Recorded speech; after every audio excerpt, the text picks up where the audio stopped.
ब्रह्मा कुमारी से भी विदुषी आई हुई हैं, तो उनका भी बहुत बहुत स्वागत, बहुत बहुत अभिनंदन ताली बजा करके।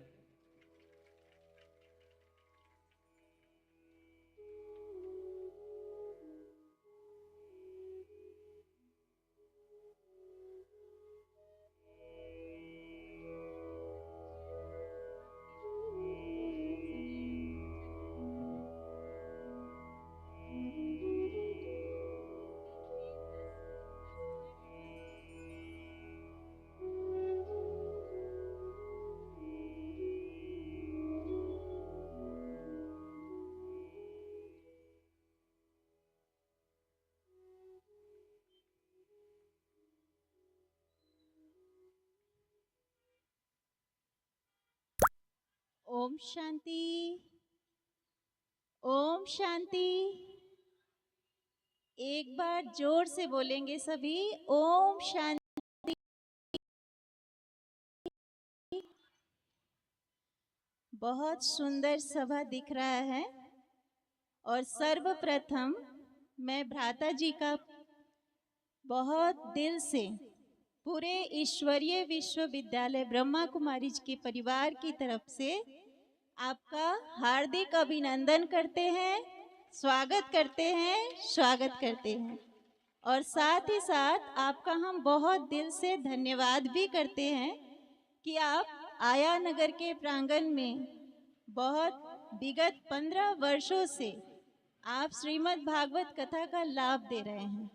आप सभी बहुत प्यार से कथा का लाभ ले भी रहे हैं, सुन रहे हैं। आप सभी के चेहरे पे वो चमक दिखाई दे रहा है कि आप सब निसंदेह श्रीमद् भागवत कथा का लाभ ले रहे हैं। कहा जाता है कि कथा का एक समय फिक्स होता है, अवधि एक फिक्स होता है ना।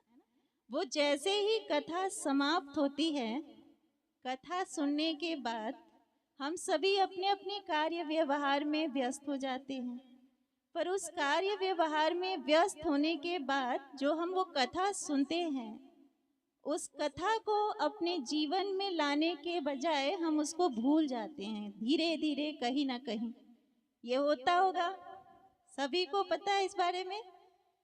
हाँ, तो मैं समझती हूँ कि जो हम कथा सुन रहे हैं भ्राता जी के मुख द्वारा, इस कथा को सिर्फ कथा तक ना रख के अपने जीवन का एक अंग बना ले, अपने जीवन में इस कथा को उतार ले। जीवन ही हमारा श्रीमद् भागवत कथा बन जाए तो कितना सुंदर होगा, कितना सुंदर होगा। भ्राता जी तो अपना कर्तव्य निसंदेह पूर्ण रीति संपूर्ण कर रहे हैं, परंतु हम सभी का भी परम कर्तव्य है कि इस कथा को केवल सुने नहीं, सुनाए नहीं, परंतु हमें प्रैक्टिकल जीवन में धारण करना है। क्योंकि कहा जाता है धारणा ही धर्म है, धर्म ही धारणा है। तो ये धारणा होगी कैसे, कैसे होगी? मैं भ्राता जी से निवेदन करूंगी कि मैं ज्यादा समय नहीं लूंगी आपका, लेकिन थोड़े से समय में एक छोटी सी गीत की एक पंक्ति सुनाना चाहती हूँ। गीत है, सबका मालिक एक फिर क्यों बटा हुआ संसार है, सच पूछो तो सारी दुनिया अपना ही परिवार है। सबका मालिक एक फिर क्यों बटा हुआ संसार है, सच पूछो तो सारी दुनिया अपना ही परिवार है। अलग अलग है रंग सभी के, माटी सबकी एक है, माला कोई बनाए लेकिन माली सबकी एक है। तो इस गीत को सुन करके क्या महसूस हो रहा है कि हम सब उस एक परम पिता की संतान हैं। क्योंकि हर धर्म में सभी ने इशारा किसकी ओर किया है? उस एक निराकार की तरफ किया है। और हमने अपने शास्त्रों में भी सुना हुआ है उस एक परमात्मा के प्रति सबकी कितनी निष्ठा है। हमने द्रौपदी जी का भी उदाहरण सुना है कि द्रौपदी की भी लाज किसने बचाई? श्री कृष्ण भगवान ने, है ना? क्यों? क्योंकि उनकी एक पर निष्ठा थी, एक पर आस्था थी। तो कहा जाता है कि उन्होंने एक को पुकारा तो उनकी क्या हो गई? लाज बच गई। उसी प्रकार से कहा जाता है कि सुदामा की भी दोस्ती किससे थी? एक से थी। तो उसने भी उसको क्या किया? ताड़ दिया। उसने भी अपनी दोस्ती निभाई। तो हम भी अगर एक से रिश्ता रखेंगे तो फिर क्या होगा? हमारा भी कल्याण हो जाएगा। अगर एक से हम संबंध जोड़ते हैं तो हमारी भी कल्याण हो जाएगा, बेड़ा पार हो जाएगा, सद्गति हो जाएगी। आज हमारे जीवन में कोई परेशानी आती है, कोई कष्ट आती है, तो हम सबसे पहले किसको याद करते हैं? किसको याद करते हैं? उसको याद करते हैं पहले। पहले हमारी बुद्धि जाती है अपने रिश्ते नातों की तरफ। पहले हमें भगवान की तरफ जाना चाहिए। जब हम उस ईश्वर की तरफ जाते हैं तो क्या हो जाता है? तो हमें भी उस एक परमात्मा पिता का साथ लेना है और उनसे वो संबंध जोड़ना है। तो वो कैसे जोड़ेंगे? उसके लिए आप सबको एक छोटा सा संकल्प करना है। इसके लिए कहा जाता है कि श्री कृष्ण ने भी गोवर्धन पर्वत को उठाया और उसमें सबकी एक सहयोग की अंगुली लगी। तो हम सब भी चाहते हैं कि विश्व परिवर्तन के कार्य में भी आप सबकी एक एक सहयोग की अंगुली लगे। लगाएंगे सभी सहयोग की अंगुली? लगाएंगे सभी? देंगे अपनी सहयोग की अंगुली?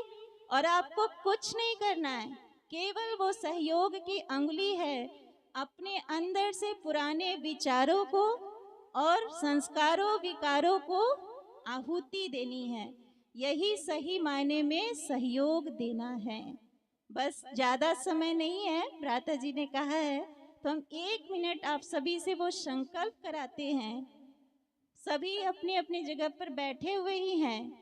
1 मिनट के लिए सभी सीधे होकर बैठ जाएं और उस परम पिता परमात्मा को 1 मिनट के लिए याद करें, संकल्प करें, अपने अंदर जाए, देखें स्वयं को उस स्थान पर जहाँ पे आप सभी तिलक लगाते हैं, बिंदी लगाते हैं।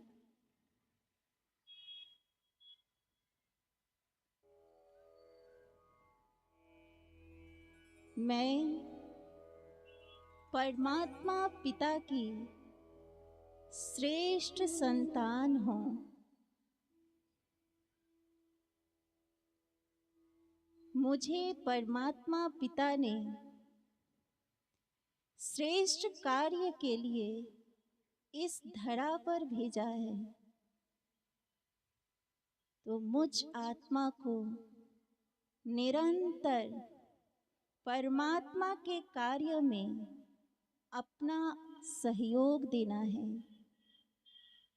और सहयोग देने के लिए आज से मैं संकल्प करती हूँ कि मुझ आत्मा के अंदर जो भी कोई ऐसी बुराइयां हैं जो हमारे परिवार में कलेश करता है, हमें दुखी करता है, उसको आज यहीं इस सभा में भगवान के आगे उसको आहुति देकर जाए। और कहा जाता है दी हुई वस्तु वापस नहीं ली जाती। तो जो भी कोई आपको ऐसा लगे कि मुझे बहुत परेशान करता है वो हमारे अवगुण, वो हमारी कमियां, उसको यहीं पर सदा के लिए छोड़ के जाएं।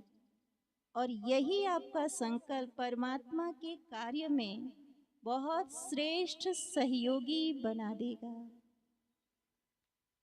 ओम शांति। बहुत बहुत धन्यवाद पुनः भ्राता जी आपका। आपने हमें अपने बीच प्रवचन के बीच में मुझे बोलने का मौका दिया। बहुत बहुत शुक्रिया। और इंद्रानी बहन का भी बहुत बहुत शुक्रिया, धन्यवाद।